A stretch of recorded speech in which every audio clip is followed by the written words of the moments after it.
कुछ फैसला नहीं हुआ है ब्याज दरों को लेकर, लेकिन आगे के लिए कमेंट्री फेड की तरफ से हॉकिश ही थी।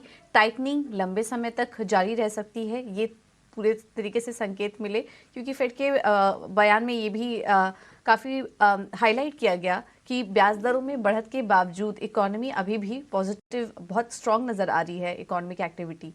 तो इसको देखते हुए, आगे के डेटा को देखते हुए हम ब्याज दरों पर फैसला लेते रहेंगे। तो ये कुछ इंपॉर्टेंट कमेंट्स निकल कर आए। बयान हॉकिश थे, इसका असर हो सकता है आने वाले समय में इन्फ्लोस पे दिखे और भारतीय बाजारों पे भी दिखे, लेकिन फिलहाल के लिए आज संकेत बेहतर नजर आ रहे हैं। एक बार एफआईएस और डीआईएस के आंकड़े भी देख लेते हैं, उसके बाद हम समझेंगे कि आज भारतीय बाजारों में कौन से लेवल्स इंपॉर्टेंट होंगे।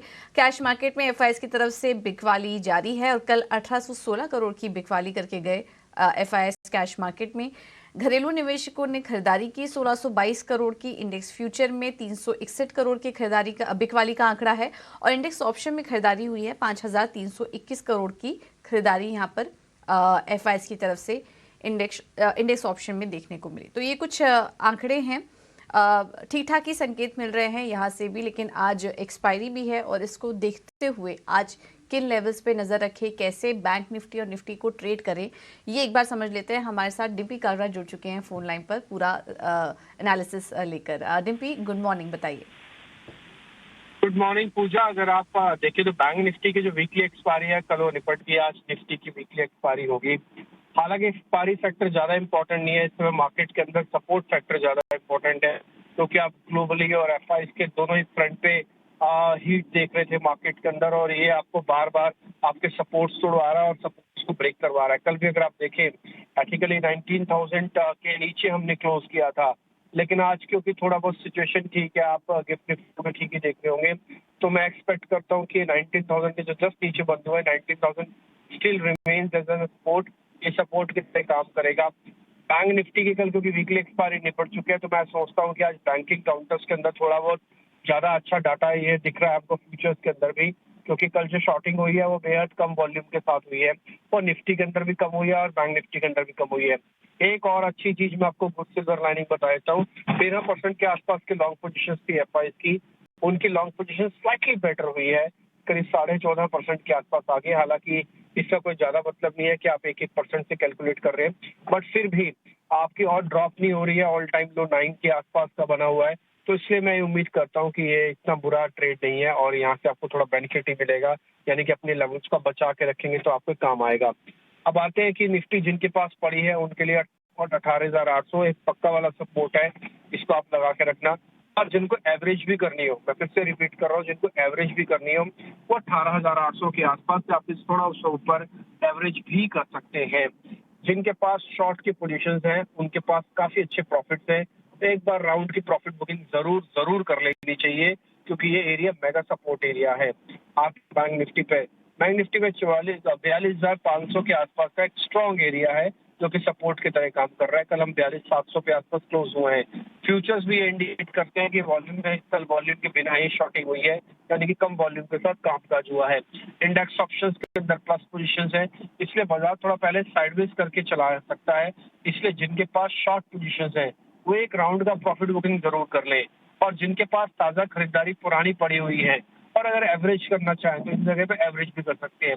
ऑप्शंस वालों को ऑप्शंस ट्रेड लेना तो चाहिए, लेकिन नियर बाय के ऑप्शंस ना ले, मंथली एक्सपायरी वाली ऑप्शंस ले तो उनको बेनिफिट आ सकता है, क्योंकि ऑप्शंस के प्रीमियम काफी कम है इस समय, स्पेशली कॉल्स के, लेकिन थोड़ा टाइम देना पड़ेगा। इसलिए वीकली बेसिस पर ना जाके मंथली बेसिस पर जाके ऑप्शंस को ट्रेड करें तो ज्यादा बेहतर होगा। और रही बात, अगर आप इंडाइसेस में ट्रेड नहीं करना चाहते तो बिल्कुल मत कीजिए, आप स्टॉक स्पेसिफिक काम भी कर सकते हैं। ओके, तो ये है सलाह निफ्टी और बैंक निफ्टी पर ट्रेड की। इंपॉर्टेंट सपोर्ट और रेजिस्टेंस भी आपको बता दिए हैं। बहुत बहुत शुक्रिया निफ्टी आपका ये सारी जानकारी देने के लिए। चलिए अब आगे बढ़ेंगे और एक बार बाजार पर रणनीति और कहाँ पर ट्रेड करना चाहिए, किन स्टॉक्स पे, किन सेक्टर्स पे नजर रखनी चाहिए, ये भी एक बार समझ लेते हैं। हमारे साथ आदित्य अरोड़ा जुड़ चुके हैं पूरा अपडेट लेकर। Aditya, good morning, thank you so much समय देने के लिए अपना।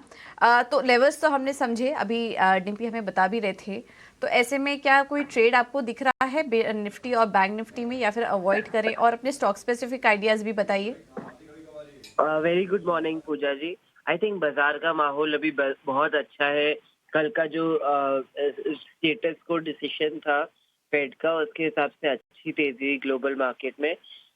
गिफ्ट निफ्टी भी 100 पॉइंट्स प्लस है। और मेरा मानना है जो मंदी बनी थी बाजार में, अब वो खत्म हो चुकी है ऑलमोस्ट, और अब तेजी की तरफ हम मुड़ रहे हैं। तो कंज्यूमर फेसिंग स्टॉक्स अच्छे हो सकते हैं, कंजम्पशन बेस्ड स्टोरीज अच्छी हो सकती है। तो दो पैटर्न जो हाल फिलहाल अच्छे बन रहे हैं वो ट्रेंड को 2197 में बाय किया जा सकता है। 2070 का रहेगा स्टॉप लॉस और 2390 से 2450 का रहेगा टारगेट। सेकंड स्टॉक सन फार्मा बहुत टाइम बाद थोड़ा सा आउट परफॉर्मेंस दिखा रहा है, तो उसको बाय कर सकते हैं। 1116 में 1075 का रहेगा स्टॉप लॉस और 1180 से 1200 का रहेगा टारगेट। तो मार्केट का बहुत आउटलुक अच्छा है, बाय ऑन डिप्स का नजरिया है, और ये दो स्टॉक्स अच्छे लगे हैं।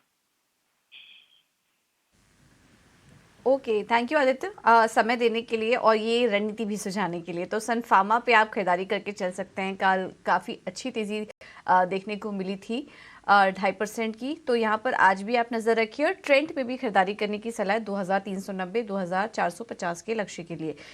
इसके अलावा कुछ और भी ट्रेडिंग आइडियाज़ हमें मिले हैं, एक एक करके आपके सामने वो भी रखेंगे। प्रभुदास लीलाधर की तरफ से टीवीएस मोटर्स में बिकवाली करने की सलाह है, 1520 का होगा टारगेट। स्टॉप लॉस सुझा रहे हैं 1595 का। और एचडीएफसी बैंक में खरीदारी करने की सलाह है, 1510 का होगा टारगेट। स्टॉप लॉस सुझा रहे हैं 1460 का। 5 पैसा कैपिटल की तरफ से जो कॉल्स हैं उसमें पहला है बीपीसीएल, खरीदारी करके चलिए, 370 का होगा लक्ष्य। कल की तेजी आज भी कंटिन्यू रह सकती है, तो 370 के टारगेट्स के लिए आप यहां पर तेजी करके चलिए बीपीसीएल में। स्टॉप लॉस होगा 348 का। और बंधन बैंक में बिकवाली की सलाह 204 के टारगेट्स के लिए, स्टॉप लॉस होगा 218 का। तो काफ़ी मिले जुले व्यूज़ हैं आज के लिए, कहीं पर सेल और कहीं पर खरीदारी करने की सलाह है, तो इन पर आप नज़र रखिए।